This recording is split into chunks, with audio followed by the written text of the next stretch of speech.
നമസ്കാരം, gadgets on മലയാളത്തിലേക്ക് സ്വാഗതം. ഇന്നത്തെ ഈ പുതിയ വീഡിയോയിൽ ഞാൻ വീണ്ടും കുറച്ച് ആപ്ലിക്കേഷൻസുമായിട്ടാണ് വന്നിരിക്കുന്നത്. ഇതെല്ലാം തികച്ചും യൂസ്ഫുൾ ആയിട്ടും ഞാൻ ഒരുപാട് ആപ്ലിക്കേഷൻസ് ഈ ചാനലിൽ പരിചയപ്പെടുത്തിയിട്ടുണ്ട്. അതുപോലെയൊന്നുമല്ല, കുറച്ച് ഡിഫറെൻ്റ് ആയിട്ടുള്ളൊരു ആപ്ലിക്കേഷൻ തന്നെയാണ് ഇന്ന് ഞാൻ പരിചയപ്പെടുത്തുന്നതെല്ലാം. അതുമാത്രമല്ല, പലർക്കും പല സമയത്തും ഇങ്ങനെ ഒരു ആപ്ലിക്കേഷൻ ഉണ്ടായിരുന്നെങ്കിൽ എന്ന് നമ്മൾ ചിന്തിച്ച് പോകുന്ന കുറച്ച് ആപ്ലിക്കേഷൻസാണ്. ഇത് പ്ലേ സ്റ്റോറിൽ അവൈലബിൾ ആണ്. പക്ഷേ പലർക്കും തന്നെ ഇതിനെക്കുറിച്ച് വലിയ കാര്യമായിട്ടുള്ള അറിവില്ല. അപ്പോൾ ഫസ്റ്റ് ആപ്ലിക്കേഷൻ എന്താണെന്ന് പറഞ്ഞാൽ, നിങ്ങൾക്കിപ്പോൾ എൻ്റെ ഈ സ്ക്രീനിൽ കാണാൻ പറ്റിയ ഒരു വാൾപേപ്പർ, ഒരു ഡിഫറെൻ്റ് ആയിട്ടുള്ള ഒരു ലൈവ് വാൾപേപ്പറാണ് ഞാനിപ്പോൾ യൂസ് ചെയ്യുന്നത്. ആ വാൾപേപ്പറിൻ്റെ ആപ്ലിക്കേഷൻ എന്ന് പറയുന്നത്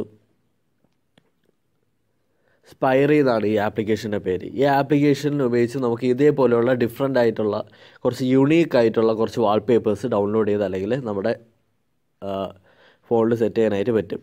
നമ്മൾ ആപ്ലിക്കേഷൻ ഓപ്പൺ ചെയ്താൽ വരുന്നത് ഇങ്ങനെ ആയിരിക്കും.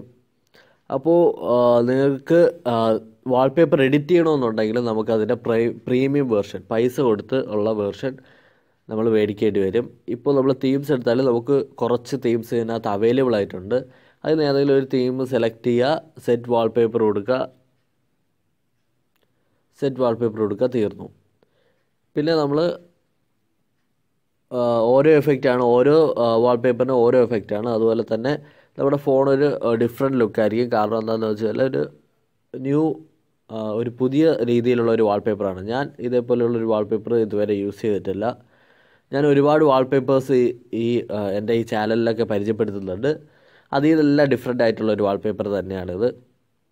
അടുത്ത ആപ്ലിക്കേഷൻ എന്ന് പറയുന്നത്, നമ്മുടെ എന്തെങ്കിലും ഒരു പ്രോഡക്റ്റിൻ്റെ ഫോട്ടോ കാണിച്ചാൽ ആ ഫോട്ടോ സെർച്ച് ചെയ്ത് എന്താണ് ആ പ്രോഡക്റ്റ് എന്ന് പറയുന്ന ഒരു ആപ്ലിക്കേഷനാണ്. ക്യാമ്പ് ഫൈൻഡ് എന്നാണ് ഈ ആപ്ലിക്കേഷൻ്റെ പേര്.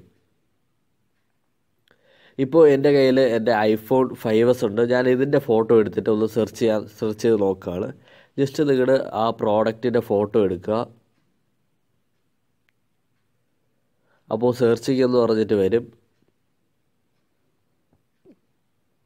അപ്പോൾ കുറച്ച് നേരം വെയിറ്റ് ചെയ്യുക, അത് ഐഡൻറ്റിഫൈ ചെയ്ത് കണ്ടോ, സ്പേസ് ഗ്രേ iPhone 5s എന്ന് വന്ന് പറഞ്ഞിട്ടുണ്ട്. എന്നിട്ട് അടുത്ത് നമുക്ക് വരുന്ന ഓപ്ഷൻ എന്ന് പറയുന്നത്, നിങ്ങൾക്ക് ആ പ്രോഡക്റ്റ് എവിടെ പർച്ചേസ് ചെയ്യാനായിട്ട് കിട്ടും, അതുമായിട്ട് റിലേറ്റ് ചെയ്തിട്ടുള്ള ഇമേജസ് eBayയിലായിരിക്കും ആദ്യം കാണിക്കുന്നത്. പിന്നെ ആമസോണിൽ നമുക്ക് എത്ര രൂപയായിരിക്കും, ഫ്ലിപ്കാർട്ടിൽ, അങ്ങനെ ഓരോ പർച്ചേസിങ് സൈറ്റിനെ കുറിച്ച് കൊടുത്തിട്ടുണ്ട്. പിന്നെ നമ്മൾ താഴേക്ക് പോവുകയാണെങ്കിൽ അതിൻ്റെ റിലേറ്റഡ് ഇമേജസ്, iPhone 5s ആയിട്ട് ബന്ധപ്പെട്ട കൂടുതൽ വിവരങ്ങൾ നമുക്ക് അതിനകത്ത് കിട്ടും. അപ്പോൾ ഇത് തികച്ചും യൂസ്ഫുൾ തന്നെയാണ്. കാരണം എന്താണെന്ന് വെച്ചാൽ, നിങ്ങൾക്കിപ്പോൾ ഒരു പ്രോഡക്റ്റിൻ്റെ പേരറിഞ്ഞുകൂടാ, അതിലെ മോഡൽ നമ്പറൊക്കെ കണ്ടുപിടിച്ച് സെർച്ച് ചെയ്യാൻ പാടാണെന്നുണ്ടെങ്കിൽ ഇങ്ങനെ ഫോട്ടോ എടുത്ത് ട്രൈ ചെയ്യുക. അടുത്ത ആപ്ലിക്കേഷൻ എന്ന് പറയുന്നത് iFix എന്ന് പറഞ്ഞാൽ, നമുക്ക് എന്തെങ്കിലും ഒരു പ്രോഡക്റ്റ് ഫിക്സ് ചെയ്യണമെന്നുണ്ടെങ്കിൽ മാനുവൽ കിട്ടും. നിങ്ങൾക്കിപ്പോൾ സ്വന്തമായിട്ട് എന്തെങ്കിലും ഒരു പ്രോഡക്റ്റ് അല്ലെങ്കിൽ നിങ്ങളുടെ ഫോണൊന്ന് റിപ്പയർ ചെയ്യണമെന്നുണ്ടെങ്കിൽ അതിന് വേണ്ടിയിട്ടുള്ള മാനുവൽസും അതിന് വേണ്ടിയിട്ട് എന്തൊക്കെയാണ് ആവശ്യമെന്ന് കിട്ടും. ഇപ്പോൾ ഞാൻ ഉദാഹരണത്തിന് മൊബൈൽ ഫോൺസ് എടുക്കുകയാണ്. അതിനുശേഷം ആപ്പിൾ iPhone എടുത്തു. അതിനുശേഷം 5s, ഏത് മോഡൽ നമ്പർ സെലക്ട് ചെയ്യുക. ഇപ്പോൾ ഇതിനകത്ത് കുറച്ച് ഓപ്ഷൻസ് വരുന്നുണ്ട്. എന്താണോ നിങ്ങൾക്ക് ചെയ്യേണ്ടതെന്ന് പറഞ്ഞാൽ അത് സെലക്ട് ചെയ്യുക. ഹോം ബട്ടൺ സെറ്റ് ചെയ്യുന്നുണ്ട്, ലോജിക് ബോർഡ് പുറത്തെടുക്കുന്നുണ്ട്, പോർട്ടബിൾ സ്ക്രൂസ് ഉണ്ട്, പിന്നെ സ്പീക്കേഴ്സ് ഉണ്ട്, വൈബ്രേറ്റർ സെറ്റ് ചെയ്യുന്നുണ്ട്. ഞാനിപ്പോൾ ബാറ്ററി സെലക്ട് ചെയ്തു. iPhone 5s ബാറ്ററി എങ്ങനെയാണ് പുറത്തെടുക്കുന്നത് എന്നുള്ളതാണ്, റീപ്ലേസ് ചെയ്യണത് എങ്ങനെയെന്നാണ്. നമ്മൾ താഴേക്ക് നോക്കി കുറച്ച് ഡീറ്റെയിൽസ് കാണാം. പിന്നെ അതുമായിട്ട് ബന്ധപ്പെട്ട വീഡിയോ എങ്ങനെയാണ് ചെയ്യേണ്ടതെന്നുള്ളൊരു വീഡിയോ കൂടി അതിൻ്റെ കൂടെ അവർ കൊടുത്തിട്ടുണ്ട്. അപ്പോൾ കുറച്ചുകൂടി നമുക്കൊന്ന് ഈസി ആവുകയാണ്, കുറച്ചുകൂടി ഈസി ആയിട്ട് നമുക്ക് ചെയ്യാൻ പറ്റും. തൊട്ടടുത്ത് നമ്മൾ മുകളിലേക്ക് ഒന്ന് പോയി നോക്കിയാൽ ടൂൾസ് റിക്വയർഡ്, എന്തൊക്കെ ഉപകരണങ്ങളാണ് നമുക്ക് ആവശ്യമായിട്ടുള്ളത്, സ്ക്രൂ ഡ്രൈവേഴ്സ് അതുപോലെയുള്ള ഓരോ സാധനങ്ങളൊക്കെ ആവശ്യമാണ്. അതിൻ്റെ ലിസ്റ്റ് എന്തൊക്കെയാണോ ആവശ്യമുള്ളത് അതിൻ്റെ ഫുൾ ലിസ്റ്റ് കൊടുത്തിട്ടുണ്ട്. പിന്നെ റിക്വയർഡ് പാർട്സ്, എന്തൊക്കെ പാർട്ട് നിങ്ങൾക്ക് ആവശ്യമുണ്ട്. ഇപ്പോൾ ബാറ്ററി ആണല്ലോ റീപ്ലേസ് ചെയ്യണം, അപ്പോൾ ഒരു ബാറ്ററി, അപ്പോൾ ആ പാർട്ടിനെ കുറിച്ചുള്ള ഡീറ്റെയിൽസ്, എന്തൊക്കെ പാർട്സാണ് വേണ്ടത്. പിന്നെ അടുത്ത് വരുന്നത് സ്റ്റെപ്പ് 1. സ്റ്റെപ്പ് 1 ഒരു ഫോട്ടോ കൊടുത്തിട്ട് എങ്ങനെയാണ് ചെയ്യേണ്ടത് സ്റ്റെപ്പ് ബൈ സ്റ്റെപ്പായിട്ടാണ് പറഞ്ഞു തരുന്നത്. ഓരോ സ്റ്റെപ്പിലും ഓരോ രീതിയിൽ കൊടുത്തിട്ടുണ്ട്. അപ്പോൾ കുറച്ചുകൂടി ഈസി ആയിട്ട് നമുക്ക് ഓരോന്നൊക്കെ ഫിക്സ് ചെയ്യാനായിട്ട് പറ്റും. ഇത് തികച്ചും യൂസ്ഫുൾ ആയിട്ടുള്ളത് തന്നെയാണ്. നിങ്ങൾക്കിപ്പോൾ നിങ്ങളുടെ വീട്ടിൽ എന്തെങ്കിലും ലാൻഡ് ലൈനോ എന്തെങ്കിലും കംപ്ലൈൻറ്റ് ആയിട്ടുണ്ടെങ്കിൽ നിങ്ങൾക്ക് സ്വന്തമായിട്ട് തന്നെ അത് റിപ്പയർ ചെയ്യാനായിട്ട് സാധിക്കും.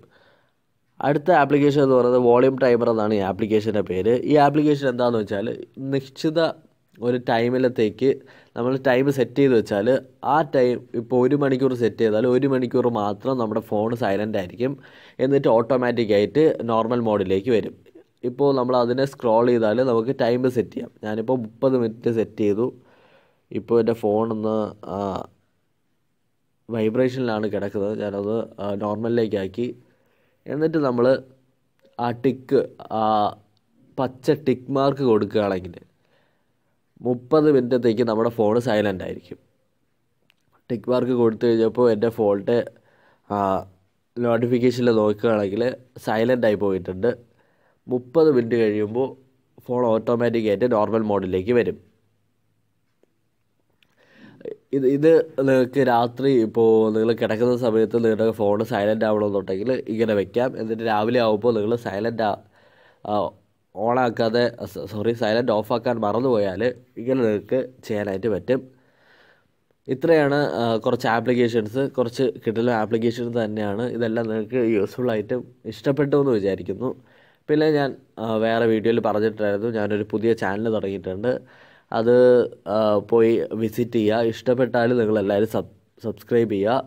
അതോടൊപ്പം എൻ്റെ ഈ ചാനൽ സബ്സ്ക്രൈബ് ചെയ്യാത്തവർ തീർച്ചയായും സബ്സ്ക്രൈബ് ചെയ്ത് എന്നെ സപ്പോർട്ട് ചെയ്യുക.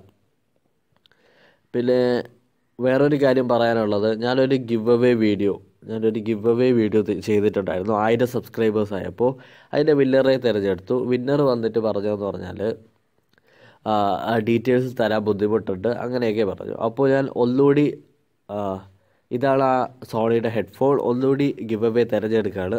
അപ്പോൾ നിങ്ങൾ ചെയ്യേണ്ടത്, ഞാൻ ഇതിൻ്റെ ഈ വീഡിയോയുടെ ഡിസ്ക്രിപ്ഷനിലൊരു ലിങ്ക് കൊടുത്തിട്ടുണ്ട്. ആ ലിങ്കിലേക്ക് കയറുക. അത് ആ ഗിവ് അവേ വിന്നറിനെ തിരഞ്ഞെടുത്ത വീഡിയോ ആണ്. ആ വീഡിയോയ്ക്ക് താഴെ നിങ്ങൾ കമൻറ്റ് ചെയ്യുക. നമുക്ക് ആക്റ്റീവായിട്ടുള്ള സബ്സ്ക്രൈബേഴ്സിനാണ് വേണ്ടത്. ഒരു കമൻറ്റ് ഇട്ടിട്ട് പോയിട്ട് വർഷങ്ങൾ കഴിഞ്ഞ് വരുന്ന ഒരാളെ അല്ല വേണ്ടത്.